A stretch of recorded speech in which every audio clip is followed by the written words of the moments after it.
Hello, everybody. My name is Corey, bringing you Think Past Diagnosis with the live panel that we just got done recording. We had some technical difficulties, so here I am just cleaning it up. Think Past Diagnosis is intended for human-centric ideologies and a platform to destigmatize individuals who are blind or visually impaired. And what we did here today was we got in dialogue of navigating self-acceptance and just our personal perspectives of what it's like living with a visual impairment. Right now, we'll go on to introductions. My name is Corey. Obviously, like I said, I'm a clinical rehabilitation counseling graduate student. I've worked at numerous summer camps for folks with varying abilities, and I founded this project, and I wanted to bring value to you, the audience. If you do have a visual impairment, or you're a parent, or you're a friend of someone who has it, or you're a professional in this line of work, I hope this content brings value to you. Thank you. Let's get into it. Okay, hi, I'm Allie. I'm in high school, and I am about to graduate, and Hi, sweet, I'm back. that's it. All right. Cool. All right. Science back in? Yep. Good deal. Okay, I can go next. So my name is Katie Olson, and I just graduated from the University of Iowa, and I studied health and human physiology and pre-occupational therapy. And I have Knobloch syndrome. I was diagnosed when I was only a couple months old. So yeah, that's my story. Hi all. My name is Syed Rizvi. I just graduated from the University of Texas at Austin actually today, and I'll be attending Harvard Law School this fall. And I was born with macular degeneration, which is pretty similar to Knobloch syndrome. All right. My name is Tim. I don't have or am considered legally blind, but I do have some siblings in my family that are considered legally blind. And being good friends with Corey over the years, I've got to see some of the different aspects that he's gone through. And also working in nonprofits such as summer camps in direct relation to working with youth and adults who are blind or visually impaired is my background for that. Currently, I do work for a nonprofit that caters to in-home care for families that have loved ones that are on the autism spectrum. And I currently do enjoy volunteer work and also being a part of Hawks as the Chief Operations Director. Today I will be the facilitator or the moderator for the panel here. And at the beginning of this video, you might have noticed a disclaimer. I will go ahead and read that disclaimer again. Humans with Knobloch syndrome presents Think Past Diagnosis, an online community and resource platform for individuals and their families. At the beginning of this video, you might have noticed a disclaimer. It does not provide medical services. I will go ahead and read that disclaimer again. And it is not a substitute for professional or medical care. Our services are peer supporters, not professionally trained experts, and they cannot provide medical service. If you or a loved one are experiencing an emergency, please call your local or the nation's emergency number. And how this will proceed is I will ask the question, and then I will name one of you to go ahead and answer first, and then at the end of your statements or answers or your personal experiences that you'd like to share for stories, we can open it up to everyone else if they would like to add something or share their story as well. We do have about 8 to 10 questions, I believe, here, but also for the viewers, if you have any questions that you'd like to comment in below on this Facebook Live, please do. They're more than willing, I hope, to answer some of your questions as well. And to share their story, share their experience. At any given point, if you guys need me to repeat any question or slow down if I'm talking too fast, please let me know. and or if you need some time to think about it as well. If I ask the question and I call on, let's say, Corey right away, and Corey needs to collect some or have some time to collect his thoughts, please let me know. We can give brief 10-15 seconds for you to gather your thoughts before you answer. Are there any questions? No, should be good. Nope. All right, let's go ahead and dive right in. So the first question that we have is, what has been one of your greatest challenges in life, and how did you navigate it? And this question will go to Katie.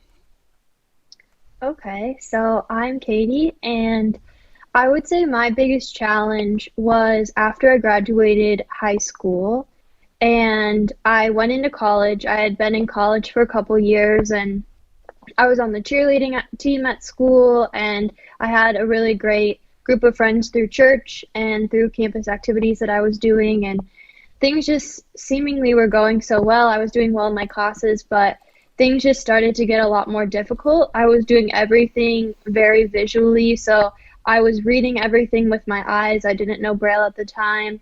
I was not using a cane, so like navigating the campus was difficult for me, especially at night.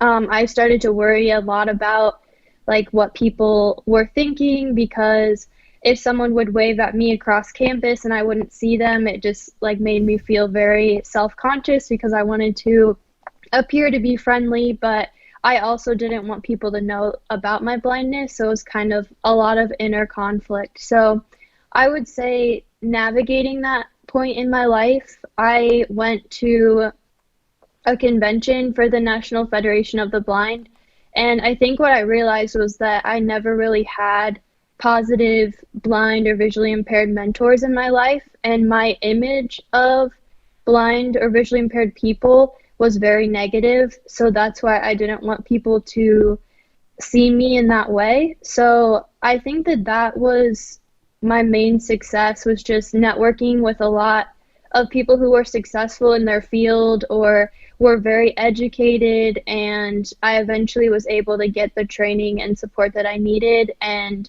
now I feel like I'm in a lot better place and have graduated from college. So just bottom line is like networking and connecting with others has really helped me a lot. Yeah, I definitely think like a positive role model is very important. That's one area that I've found a lack in, better to put it, with the environment that I had. There was really no one around me to show confidence while using a cane, and for that lack of a role model, it just kind of like put a really heavy anxiety whenever I even thought about using it. And then I would use it in some situations, but the majority of the time was just not using it and hard to accepting it. So mine would be a lack of like role models and accepting the navigation of what I had for a diagnosis, and I building identity with that. Okay. I know personally one thing I really struggled with was the question of whether or not as a blind person you can be happy. Just because I used to see happy blind people and I thought they were foolish because they were missing out on such a big aspect of their lives and on what the world had to offer. And I thought that it would present so many challenges in my future life that I would just be constantly dealing with struggles and not really be able to achieve my conception of what I believed happiness was. Like the American dream, having a family and a house and everything, and being settled down and being able to spend time with like family and on the things that, like the hobbies that I enjoy. And similar to Katie's story, I was exposed to an organization called the National Federation of the Blind, and I attended one of their training centers for 9 months in Louisiana called the Louisiana Center for the Blind. And one moment that really sticks out to me from that experience, and I was actually writing about it just today, was that I was traveling back from finding a address which I was assigned to do. And even though I was blindfolded, because in that training they blindfold you so you can become independent of your vision. And even though I was blindfolded, I believed that the world around me was so beautiful just because of the sound of the birds and like the feeling of the wind on in my hair and like the sun on my face and everything. And I think that whole experience was so like intoxicating because there was so many sensations that were going on, that from that training I knew that I would not only have the skills to be able to live independently and live as a sighted person, but I would still be able to take pleasure in what the world had to offer, and I would still be able to be happy. Said, I have a question if you don't mind. Yeah.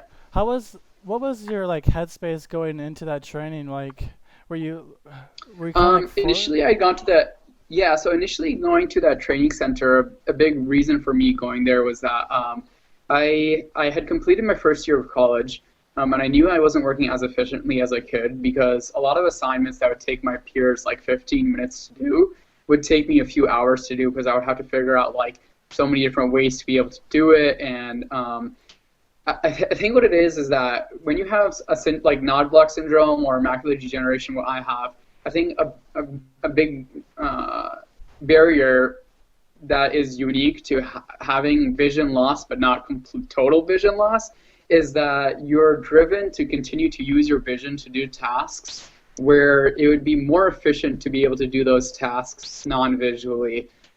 So for example, I used to use a lot of Zoom software like Zoom Text and used to take all my exams in like huge font, even though now I know that I'm so much faster using a screen reader and JAWS, and it's just so much more efficient than trying to read like 26 to 36 size font. So that was my initial motivation to go to training, was be able to learn the skills, be able to work at a higher capacity and be more efficient. But the emotional worry that was always eating at me in the background, that can I be happy as a blind person? Will I be depressed for the rest of my life because I can't see? Will I ever be able to, I don't know, will I ever be able to have like a beautiful girlfriend, like the girl of my dreams? Or will girls always judge me for like using a cane or not being able to make eye contact? Or will I be able to have that job and get that house that I want? Or will I be so heavily discriminated against in the job market? So these were kind of things that were constantly eating at me in the back of my mind, and I would always kind of ignore them. But when I was at this training center for 9 months,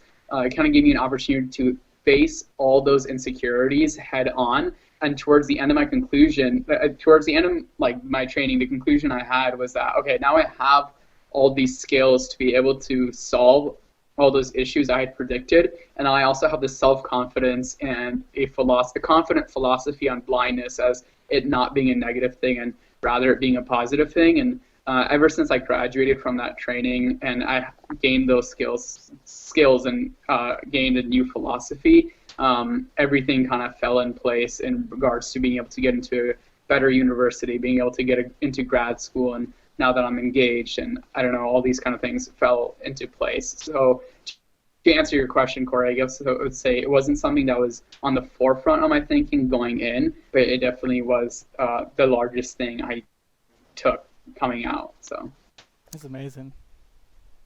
Nice. All right. Allie, do you have anything that you would like to share for that question? All right. All right, great answer. So a lot of your answers, the common theme or the words that kind of stuck out to me the most was, and this is going to tie into the next question.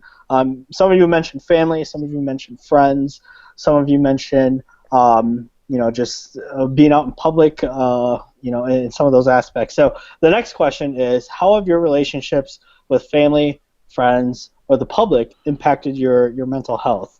And more so, what were some of those defining moments? And we'll go ahead and start with Corey on this one. So, social dynamics always, they always play a role, and they're always very different for everybody. In my case, I had a very open and loving mother who's just always been there, and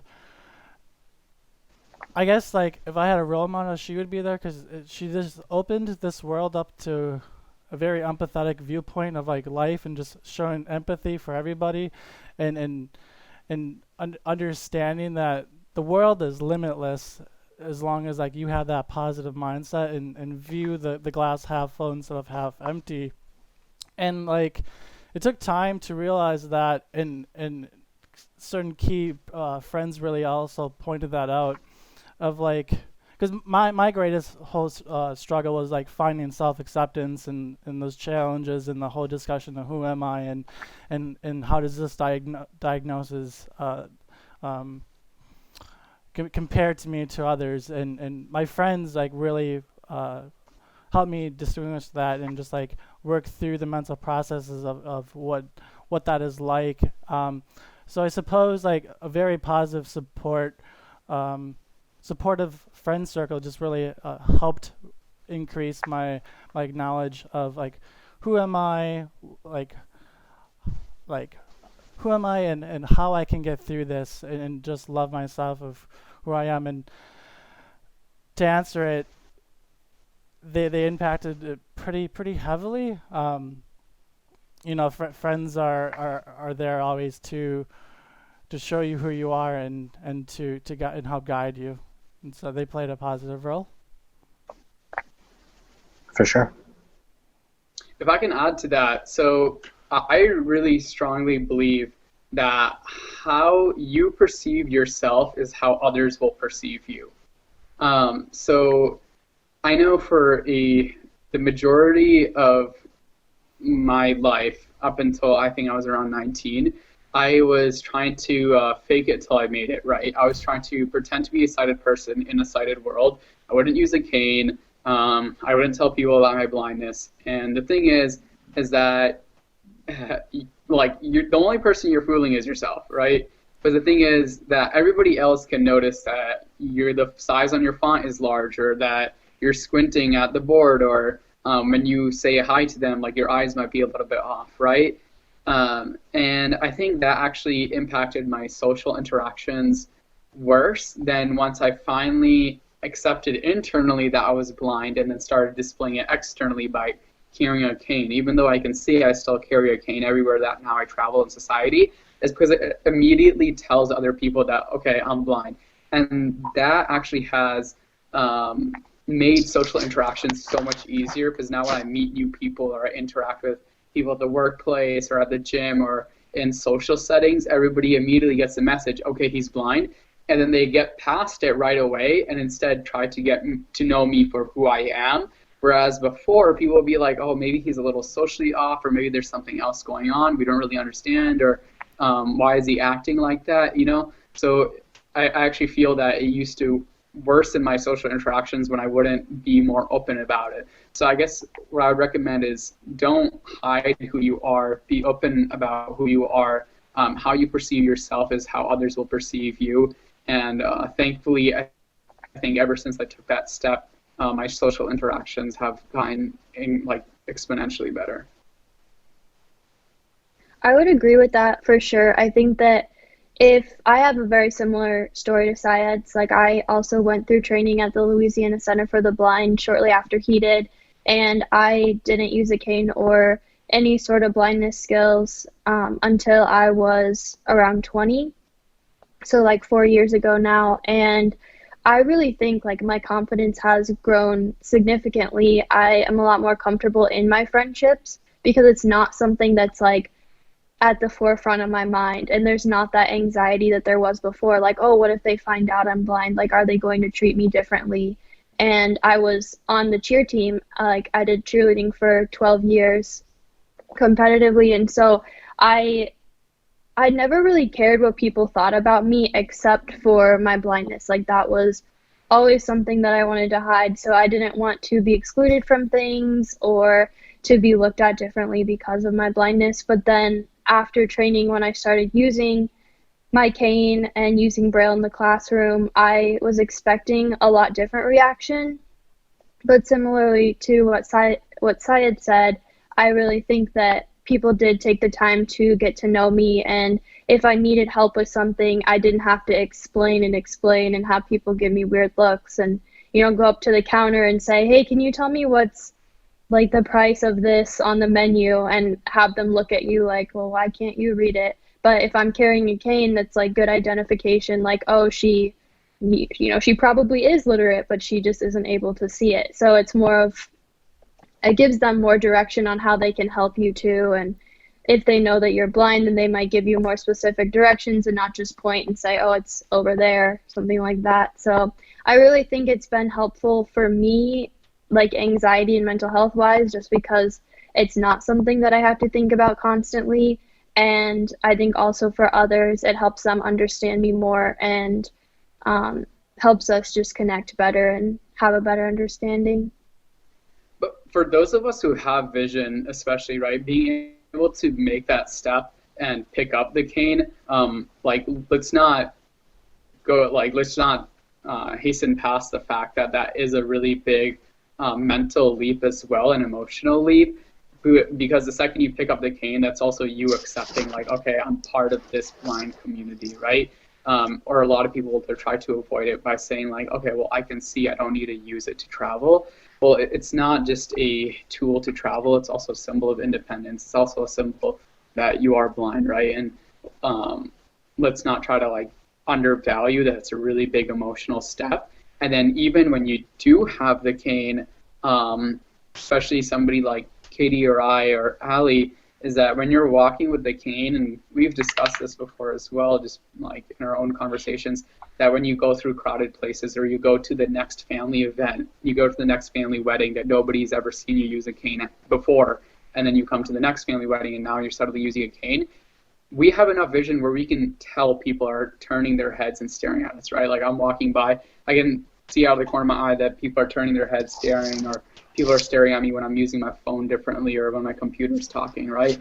And that definitely is something that places a lot of emotional strain on you because you feel like you always stick out, you can't really blend in. And what I've kind of learned in my own life is that it's not just a blindness thing, it's just in life in general that there has to be a certain point that you have to reach where you just say, I don't care how other people perceive me, and I'm going to live my life the way I want to live it, and that it's best for me to live it. And if others perceive me using a cane as weird, or my computer talking as weird or strange or curious, then like that's on them, that's not on me. Yeah. Allie, do you have anything to add? Sorry, Corey. No? Okay. I do have to like throw some like something in there to be transparent. Like what you guys were saying about the mental strain and everything, it's totally true. I'm going through that like right now of like picking up the cane and accepting that this is what I need for independence. And I know there's many people at home that probably like might feel that way, and it's such a hard transition to get in there. And what has been helping me currently right now, I'm about to make this huge next shift into my life where I actually go to a big city and I'm going to start this graduate program. And the only thing that's really holding me back, and that always really has holding me back, is the lack of like transportation that you can really rely on yourself for independently. Like anyone that has sight of vision can get in their car and go anywhere, wherever they want in moment's notice. That has always been hard for me, especially living in a rural area where everyone has like their vehicles and they talk about it so much, and it's just like I can't ever relate to that, and it's difficult. So like hanging out with like Katie and Syed and Allie and just by we only known each other for like less than a month now, and like these role models that I got that I do view you guys in is like has helped me transition into even trying or even to thinking about accepting picking up the cane and start using it.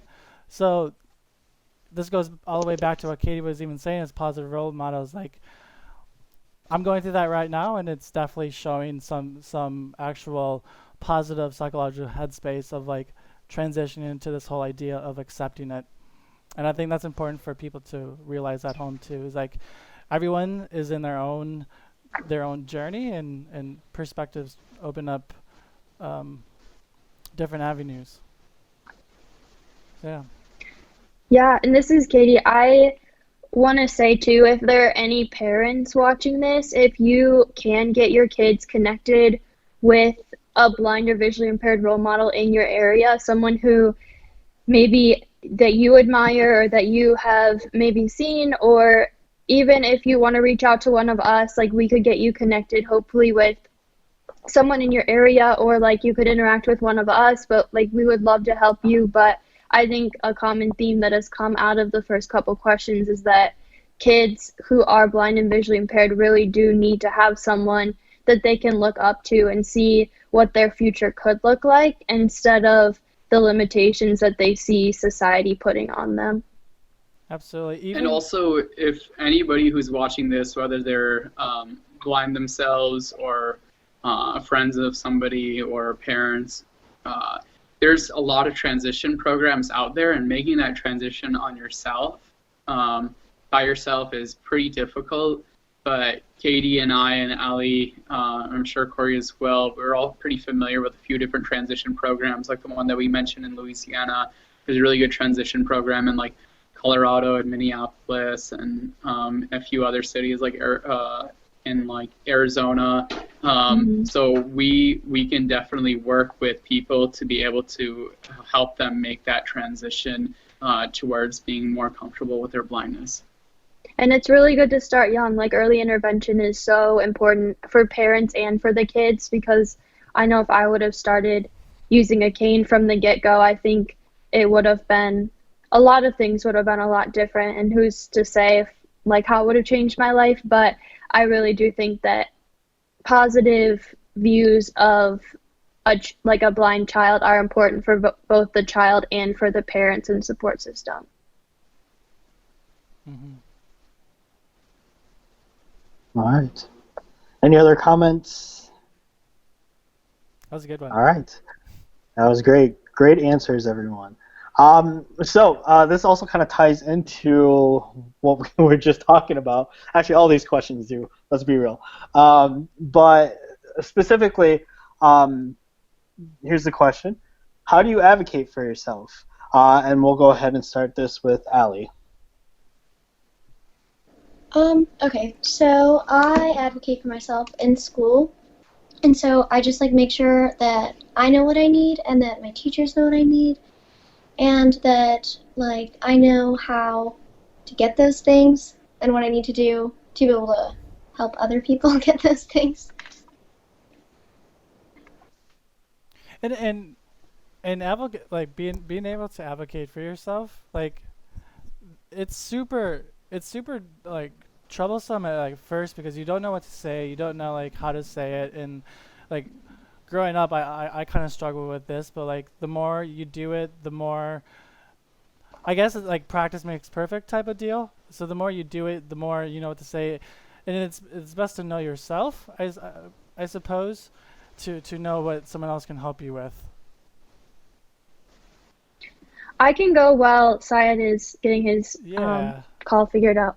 So I just graduated from college, like I said, and I think that advocacy has been something that has definitely changed significantly in my life. I think before it was my parents advocating for me and my teachers advocating for me, and just, you know, me sharing with them what my needs are, what they are observing my needs are, and then just making that transition into taking it into my own hands. And I would say that probably didn't happen until probably mid-high school, when I started attending my IEP meetings and was kind of pushed a little bit by my parents, like, you need to be at these meetings, like, if you want to get these services, like, you need to be present, you need to, you know, show them that you care about your education, and you need to give them eye contact. Like, my parents were really big about standing up for what I needed and just being able to be my own advocate. And I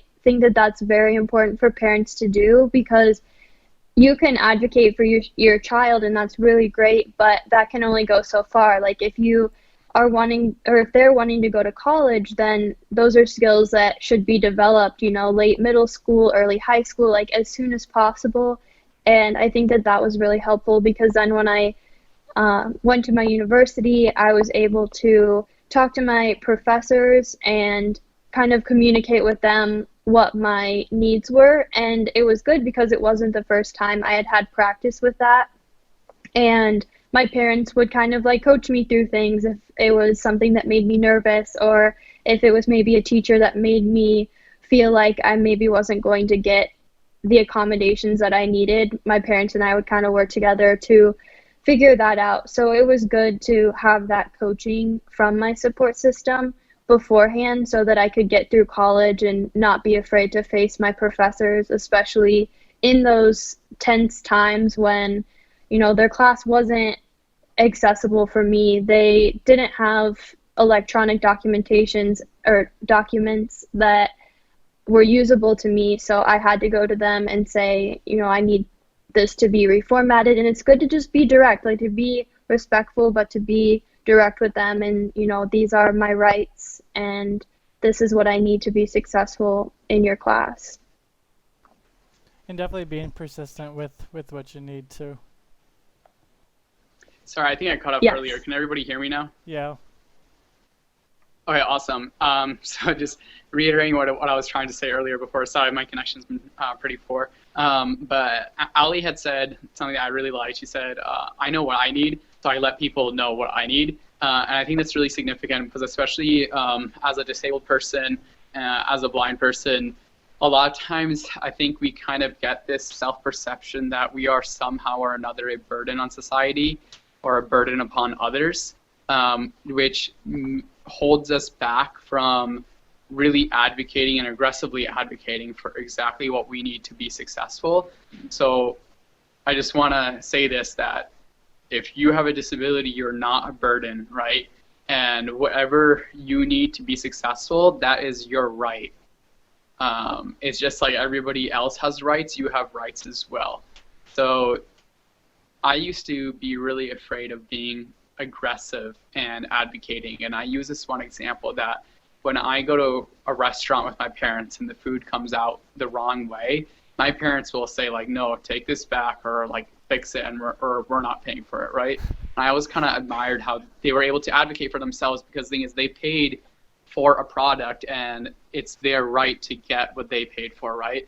So similarly, you will be your biggest advocate in your life, right? And the thing is that a lot of times disabled kids growing up, their parents advocated for them, or a aide in the school advocated for them. But once you go to the workplace, you have to advocate for yourself. And if you can't advocate for yourself, how will you advocate for your kids one day, or your family one day, or other people who might need your help?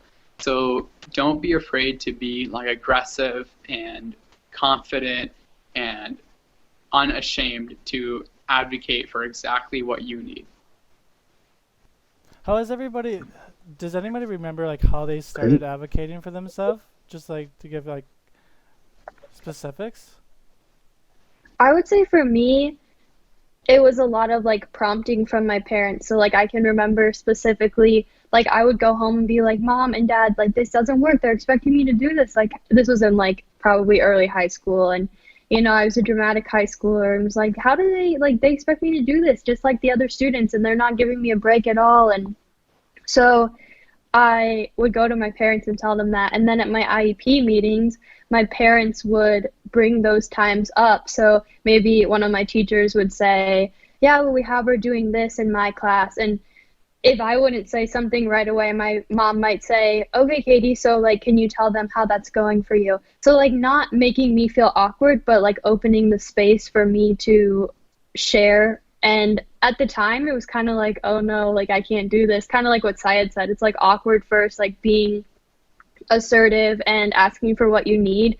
But the more you do it, just like using a cane, like the more you do it, the easier it gets, the more comfortable it gets. And now like advocating just becomes like second nature to you. If something goes wrong or if something's not quite where it needs to be, then it's something that comes more naturally to you as you practice. So I think beginning of high school, definitely for me, just my parents urging me, and they'd say, we're not gonna tell your story for you, like we'll help you, but you know, this is your education and we want you to be able to take control of it. So that was helpful. Awesome. Any other comments? I think a big turning point in my like advocacy was that I never used to really advocate for myself, and like say they gave me an assignment in school and it wasn't very accessible, I was like, oh, well, I don't want to bother them, so let me just try to do it. And then say I got a poor grade, I would just feel like miserable afterwards. And I'm like, man, I could have gotten a better grade, but you know what? It was just because I didn't want to say anything or bother anybody. That's why I didn't get a good grade. And then once I went to training, and then once I went to college, I realized how accessible things could be, because the disability services office at my university was really awesome. I was like, man, if this is how good of grades I can get when things are accessible, then I refuse to ever do anything in an inaccessible format ever again. So then whenever anything came in front of me that was not perfectly accessible, I would just be very, I'm not doing this unless it's accessible. All right. So in lieu of May being, Mental Health Awareness Month, and since we are doing this panel, this talk about thinking past diagnosis, and also, just a lot of what you guys were saying, if I can reiterate that, just of self-acceptance of who you are, and which I think I can speak on behalf of all four of you, is that it's extremely important, and I would say for that this next question, in lieu of this, for Mental Health Awareness Month, what were some defining moments of your mental health in relation to the different degrees of legal blindness that that you guys have, and we'll go ahead and start with Syed. I think he dropped. Oh, okay. Well, I can yeah. start if you'd like me to Sure. start. Katie, go ahead, take it. So besides what we've already talked about, like the anxieties of just change, whether that's positive change or negative change, I would say also like people's talk around research, especially as a child, has had a particular effect on me. I know that my parents and grandparents and extended family, everyone, while I was growing up, it was just like research, research, research. Like, oh, is there going to be a cure? They'd ask my doctors, like, oh, when will because my sister also has non-black syndrome, when will our daughters be cured? Like, will they be able to drive when they're 16? Will they be able to go to college? Things like that. Those were always the big questions starting from an early age. And I think what that instilled in my head was that I was a broken child. And I think that was really hard for me to get over. So it was like, I won't be this complete person until my eyes are fixed. And like, Syed. I don't know, Syed. I don't think he's back in. He just sent me a message. But yeah, I just think that research and science are great things, but I also think that they can have a lot of effect on our mental health as people with disabilities. And so I think, to me, the way that it was presented sometimes was just, looking into the future and not like how I can be successful here and now. Like, what can I do right now to, even the playing field and make me successful in my current condition, versus like, oh, this would be really great if someday I could see again. And then it just made me feel like I didn't measure up to my sighted peers. So I think that was something as a child. It's not something I struggle with anymore, but definitely as a child, that was a defining moment in my mental health, and just kind of like forming my identity and like who I was and who I saw myself as, I would say. Sure. And Syed, thanks for coming back here. Sorry, my connection's been so bad. Sorry. No worries. So the question that I was originally going to assign to you, thank you, Katie, too, for sharing your experience with this. But since May is Mental Health Awareness Month, and since we were talking about the different degrees of legal blindness that each of you have, what were some defining moments of your mental health in lieu of the degree of legal blindness? I think the experience that I touched upon earlier in the call about when I was on that travel lesson and my whole like sensational overload, I think that was a really defining moment in my mental health, because I think until then I never I always had that anxiety that I couldn't be able to be happy in life as a blind individual.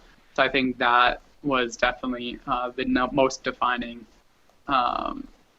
like moment in regards to my journey through blindness in regards to mental health. Anyone else like to add? Yeah, to go on this, so when I turned to psychology, I learned a lot about mindfulness and excuse me, in the like present moment thinking, like the here and now, and just being kind to yourself and knowing that everyone is on their own pathway to this journey of self-actualization, and no one pathway is right, because it's all just subjective experience. And when I realized that when you're kind to yourself and when you like take a step back, like everyone else has these problems that going up in their headspace, and they think that it's the worst, but in reality it's just battles that are going from within.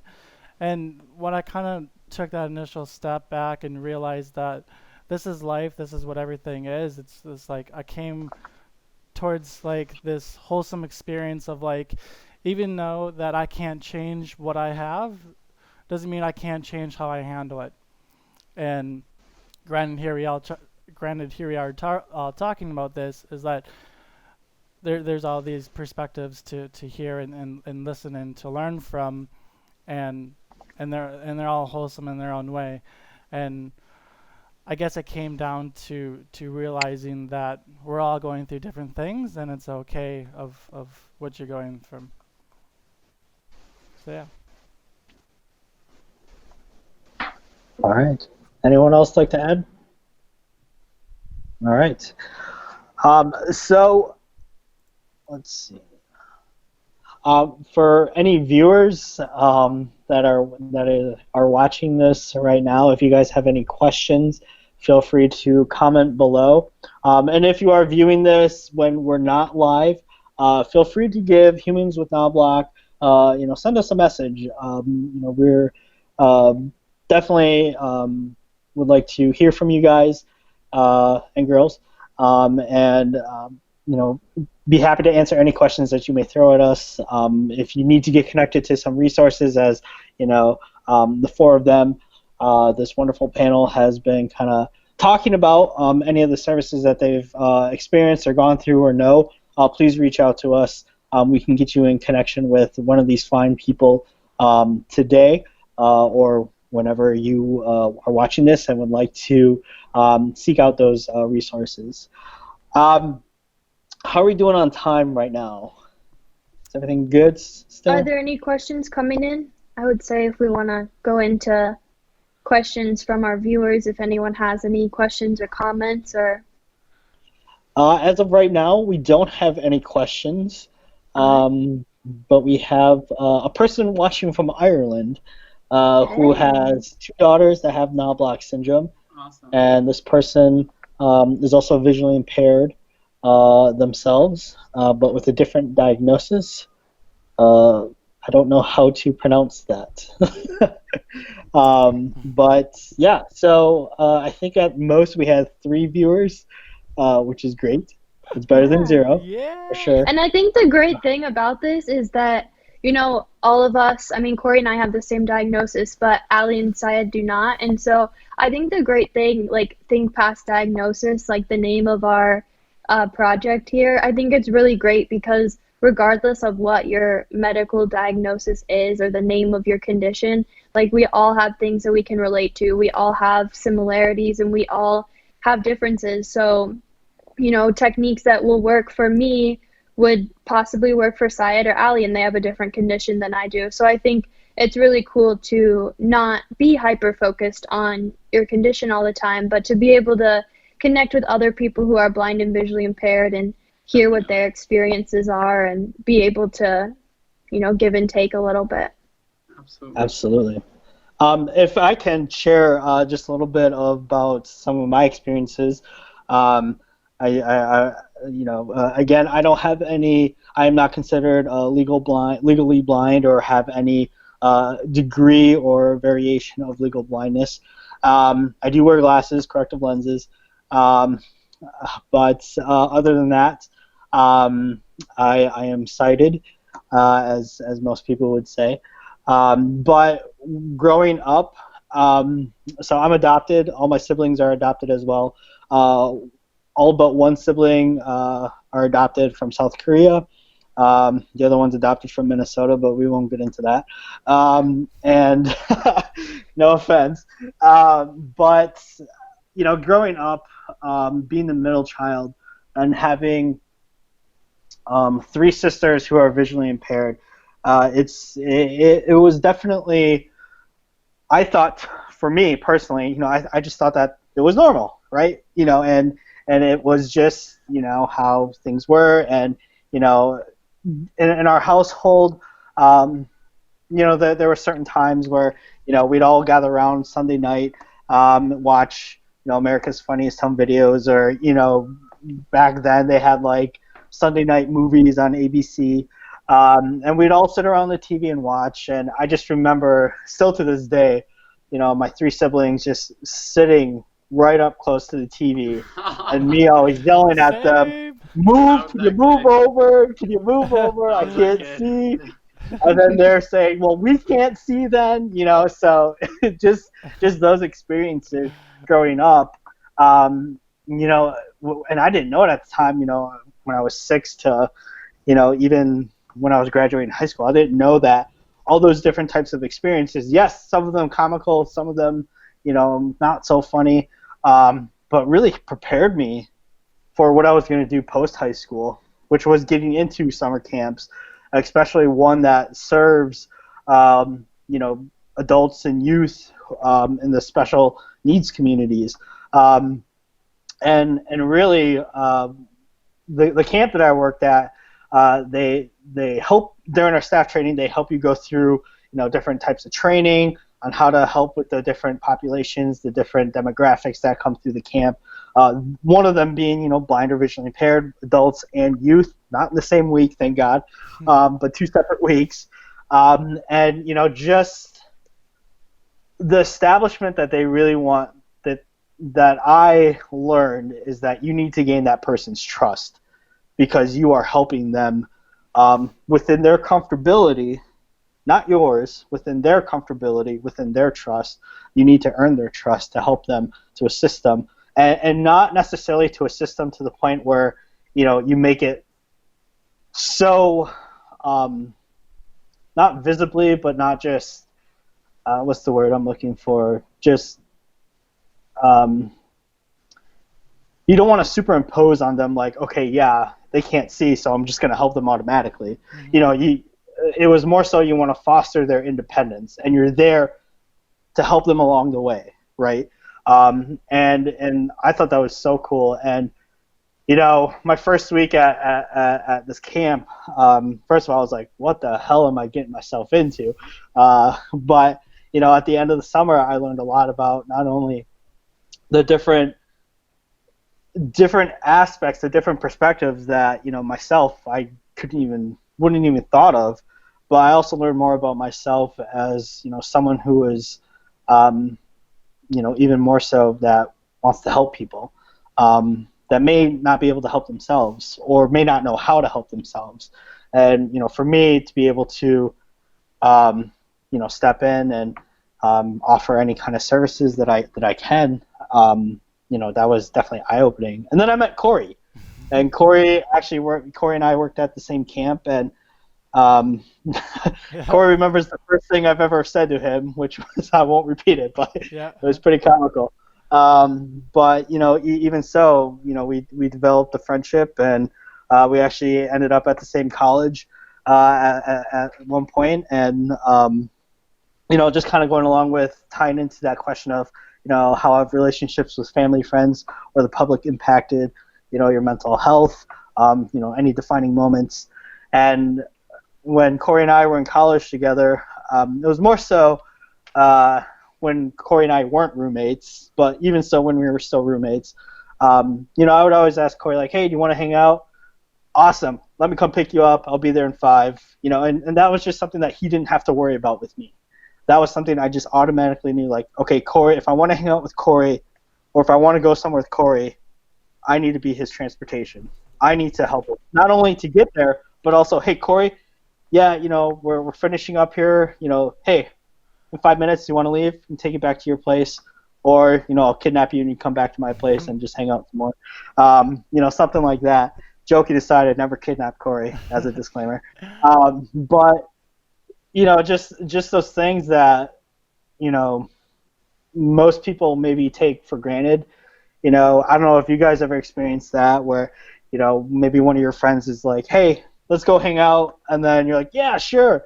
And then that's it. And then it's up to you to figure out how to get there, and just kind of going that extra mile, between Corey and I's relationship, I just always knew, Corey never had to ask. I don't think you've ever asked me for a ride whenever I said, hey, let's go hang out or anything like that. But it's just, it's humans for Knobloch syndrome, Hawks, that's one of the aspects that we want to bring to light is not only bring research, not only bring support, not only bring just a community together, but also for those that are have some degree of legal blindness, but also for those people that have friends, family. We want to bring them in as well because it really is everyone is involved in this. Everyone has a part to play, so to speak. But yeah, so that's kind of my experience and my story that I'd like to share. We do have a question. Can you believe that? Wow, this is exciting. So this is from Nick. So this question is for Corey and Katie. Being that you both have been diagnosed with Knobloch syndrome, could you both describe what schooling was like? Maybe to see what similarities, differences there were. And we'll go ahead and open it up to Corey first. Okay. Corey, do you need some time? Yeah. So school was a lot of things. Like at one point it was high and lows and when you really bring it back to it in schooling, it's like everyone is going through their own thing. If we're talking about more like a social aspect, it was difficult because I always knew I was different. I appeared to be different, but at the same time, when I was with my friends that I could trust and the friends that knew my situation who cared about me, like then it was the best time ever because I felt included and I had an identity with my friends, and it was awesome. On an accommodation level, it was always something to struggle with. I would always have to use a binocular to see the whiteboard and like to hold it up and then to like write whatever I was for notes. But like during the process of like using this binocular that was like this big, whatever, and just always it was different. On top of that, I had a hearing impairment, and they would wear this FM system that would go underneath their neck, and that just added a whole new layer of like, okay, well, it gave like a difference, and it made me stood out, and that just leads to the social. But then I don't know. It seemed like everybody's seen it, and they kind of like didn't mention it, but I made it to be a bigger deal than what it needed to be. But I got the accommodations what I wanted. Without the accommodations, I don't think I would have been where I am today, and also with my close friends support group. I don't think I would be where I am today, but a lot of it came down to like the combinations and then the support group for schooling. I'd be curious to hear what Katie has to say about schooling. Yeah, so some similarities to Corey. I would say the first thing, though, it sounds kind of cliche, but like you don't know what you don't know. And I think that was definitely the case for me going through school, because I thought that I had like an okay education. And then when I went through training after a couple years of college, I was like, wow, I've really been missing out on so much. And I was pretty much just like pushed through school and didn't really get the education that I deserved. And for a while there, I was a little bitter about it, but you can't undo what's been done. But I would say for parents, definitely, first of all, I think my parents' biggest regret from talking to them post me going to training was not being a Braille reader. I think that they were going to have me start Braille when I was 3, which is, the ideal time for kids to start reading print. And so it should be the same for Braille. And I think that would have given me so many opportunities. Like, honestly, I had my face so close to the page, which caused me to have like permanent neck damage. Like, I have neck pain now and like have a curve in my neck because of looking at large print. And so not only does it strain your eyes and give you a headache, but it can physiologically change the structure of your body.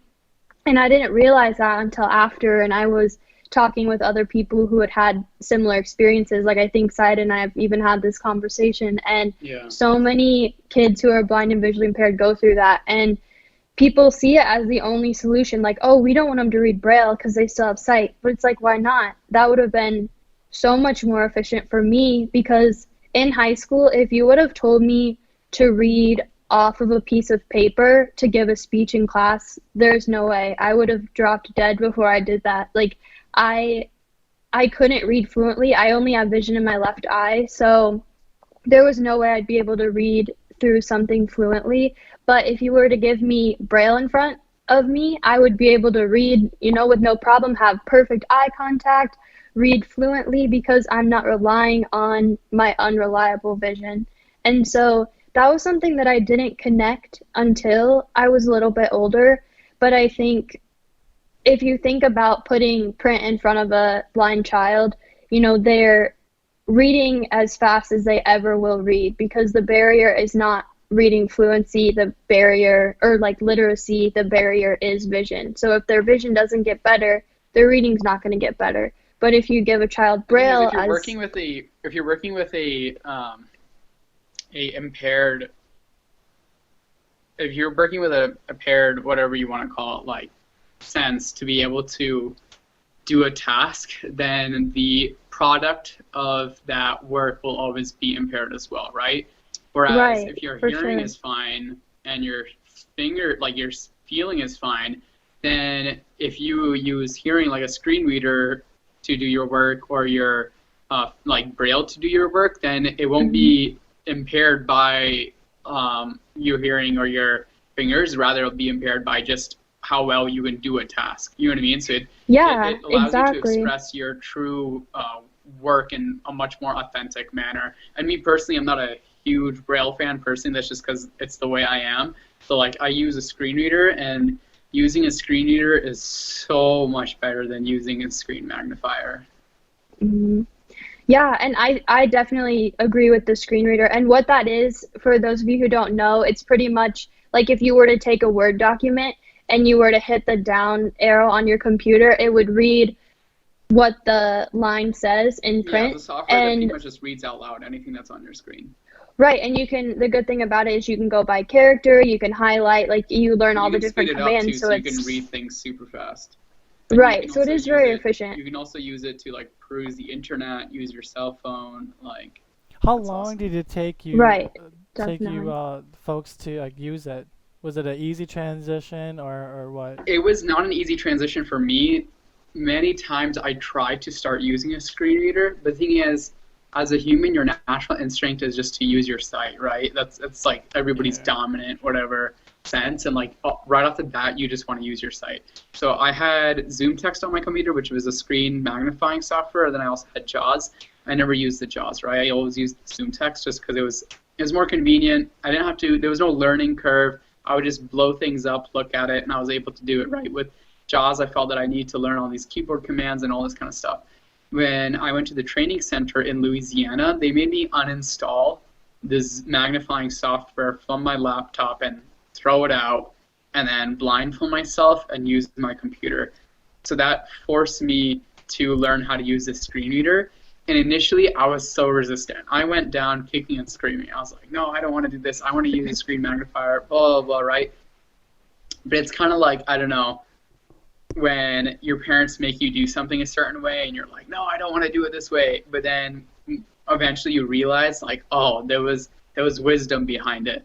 So they made me do that transition. And after I did the transition, I'll never go back to a screen magnifying software because I work so much faster.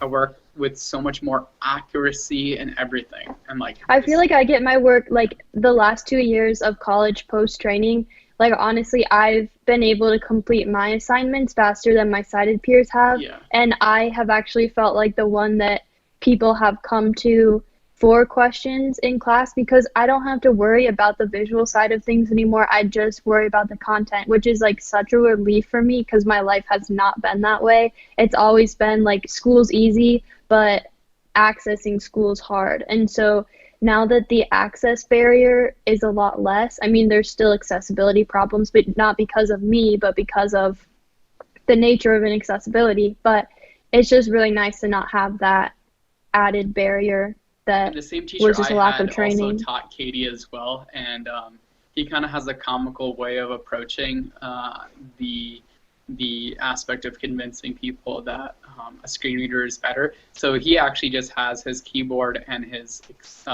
like computer or whatever, Tower. but he does not even have a screen, and that's kind of like to make a statement. And then he also says, he's like, find me a single person who uses their sight who can use a computer as fast as I can or faster than I can using a screen reader, because with a screen reader, you're doing everything with keyboard commands. So it's super fast too, compared to taking a mouse and like dragging it across the screen and clicking on Especially when you can't see the mouse very well. Exactly. So like he like was a phenomenal and a very, very, very good professor. And like, that's the point he always made. It was kind of funny. He's like, yeah, find me a sighted person who can use a computer as good as a blind person, you know? So. Yeah, it's true. And I actually, that. like, when he was saying that, I was like, yeah, right, okay, I could find plenty of sighted people. But now it's like, you know, you see it for yourself and you compare yourself to your sighted peers in class, and it's like, wow, like, there's truth to that. I have a question, and I'm just going to broadside all of you for this, and I want each and every one of you to answer this question too. Nick says, awesome story, guys. Thanks for the answers. So there you go, Nick. You got your answers.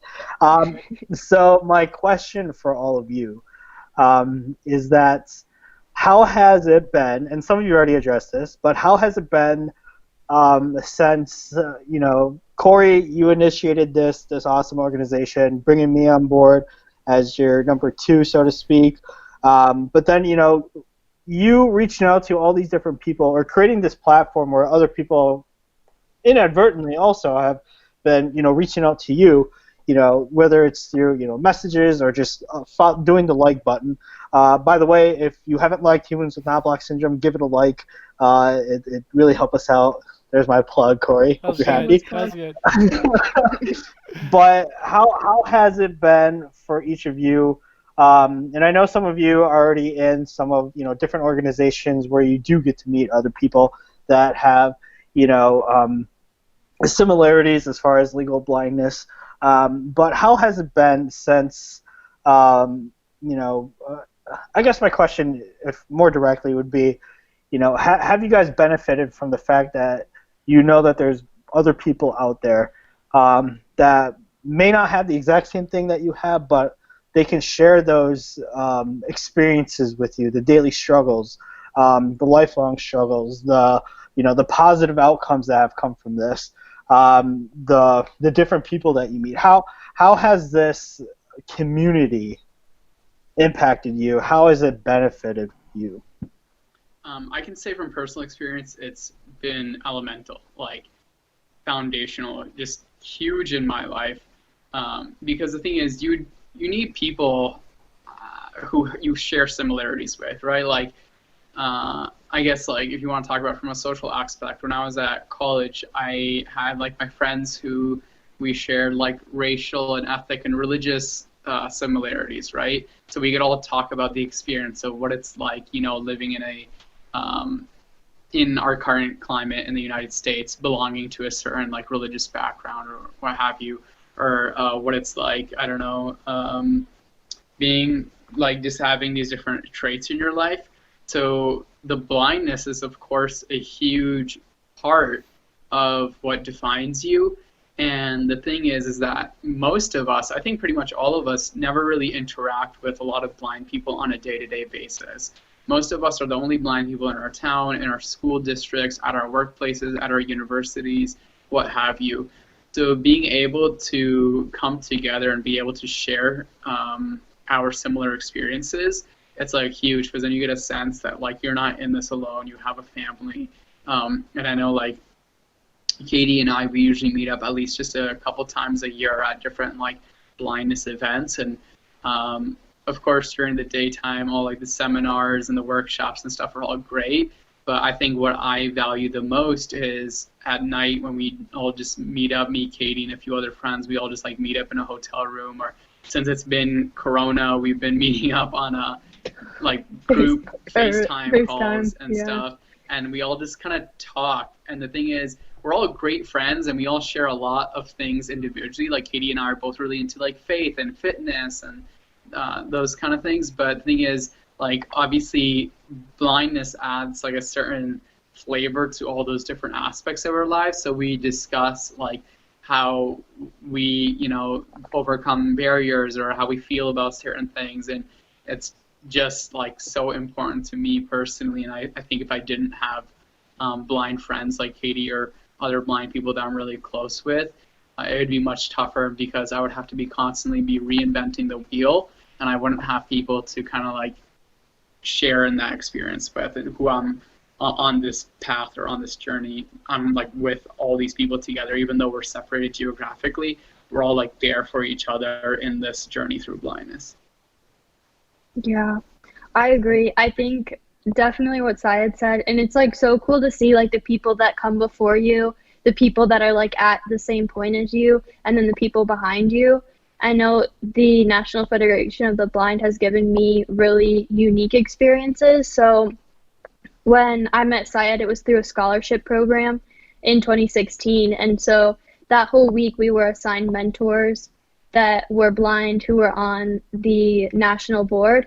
And so we'd meet with them, and they were older and have been in the organization longer. And it was just so cool to sit down and talk with them. And before, like at this point, I was not accepting myself as a blind person, and I was just at a really different point than I am now. And so it was really cool to have that mentorship right off the bat. And then it was cool to meet the scholarship class, where these people were like kind of right around my age, kind of similar point in our education. And some of the people like Syed in that scholarship class, like I'm still friends with to this day, or people that I met at that convention. And then I've also had the opportunity to kind of take a lead on the mentorship program through the student division. And so I was able to meet younger students too and get them paired with older students or older people in the organization. So it is really cool to have a network of people. And I know that like if I have a problem with my screen reader on my computer, or if I, you know, need to order cane tips or something like that, like I know that I have just so many people I could reach out to. Or, you know, if I'm having trouble with a professor in a certain class, I can say, hey, Allie, I know you took this class 2 years ago, like how did you approach this? And I just think that my world before the National Federation of the Blind was like so small, and like my view of things and my bubble that I was living in was just so small and like confined. And I think it would have been really hard for me to grow where I was. Like I was scared to travel by myself. I was constantly looking at the ground, making sure I wouldn't trip over something.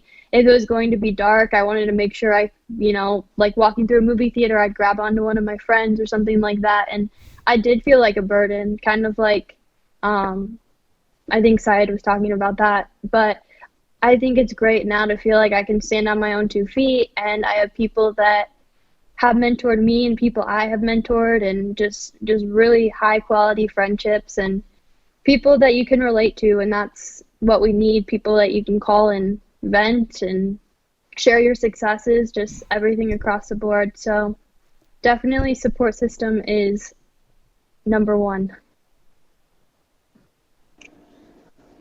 Ellie, you have anything on that? All right. For me, Allie, I and feel like then Corey can like go. having blind mentors has helped me hold higher expectations for myself. Like when I was younger, I didn't really know what I wanted to do, and I didn't really have any idea that I could do the things that I can do, and so I didn't really have any goals. I don't know, but I think that now it's like encouraged me to work harder and like work towards something, since I know that I can do things now. Mm-hmm. Yeah, so I guess I can go too. I always preach the importance of having a support group, and especially like when now with someone who has like either the same diagnosis as me or someone that I can relate with who has a visual loss. And I never really had that. If I really look back and I realized that so many things could have been different if I would have had a friend that could understand my identity without really even getting into the nuts and bolts of what it's actually like to not have fully sight and live in a sighted world. It's different, but it's also like everybody in here preach the importance of having these support role models, and even for if you have like sighted friends, like I believe it's important to open up in vulnerability and talk about the things that are always hard to talk about with your friends, and just so you have a common understanding. And if I could have easily had that if I joined one of these organizations, I believe. But here we are growing this humans with Knobloch syndrome, and even think past diagnosis of like where we can come together and experience all these perspectives that we do have, and engage in some of the heavy hitting topics that we live a natural life throughout. And it's important to have these conversations and these dialogues, and to think about the big picture. But I believe if to answer it really shortly, if I had these organizations and these groups to go to, it would be really more impactful. But I'm definitely seeing that world open up now that I'm actually advocating, opening myself up to the world, and quite frankly other people that are like me. Awesome. Thank you guys for sharing so much. I appreciate that. Yeah. All right. Let's see. Those are some good answers. We don't have any more questions so far. But yeah. Do you want me to share about next month, Tim? Yeah, why don't you go ahead and do that, Katie? That'd be great. All right, so we are going to continue this series. So kind of what we're looking at for this is kind of picking a different topic for each month and doing this same sort of thing. So it won't be the same people on the screen. We'll pull in different resources, different people that have different specialties in certain areas. So we are going to be focusing on just the idea of exploration next month. So orientation and mobility, being able to navigate whether you're a 3-year-old child or a 95-year-old adult. So just what that looks like, and resources that are there for you, different mobility devices, things like that. We'll be talking about all of that next month. So once we have the date and time for that and our speakers, we will be posting about that on the Hawks main page. So what we're asking for now is that if anyone who's watching this live or watching this after has any questions regarding like exploring your environment, or maybe you're a parent and you have a child and you're kind of questioning how you should approach it, or any questions related to orientation and mobility, if you could send those as a direct message to the Humans with Knobloch's messenger, that would be great. And we will kind of do a similar like fashion that we did today. So we'll go through a list of questions, and we would love for your questions to be included on that. So if you do have any specific questions, make sure you send them, and we'll be posting more information as the event is planned more. Mm-hmm. Thank you, Corey, Katie, Tim, and everybody else, and Ali, and everybody else who works with the Hawk team to put this event together. Yes. Thanks for coming, Syed. All right. Yeah. We will keep you updated with our page. If you haven't, go ahead and give it a follow. Thank you again for everybody taking the time out of your day. Tim moderating this, Ali, Syed, and Katie. Thank you for taking the time. And hopefully this brings value to the community that we are talking about.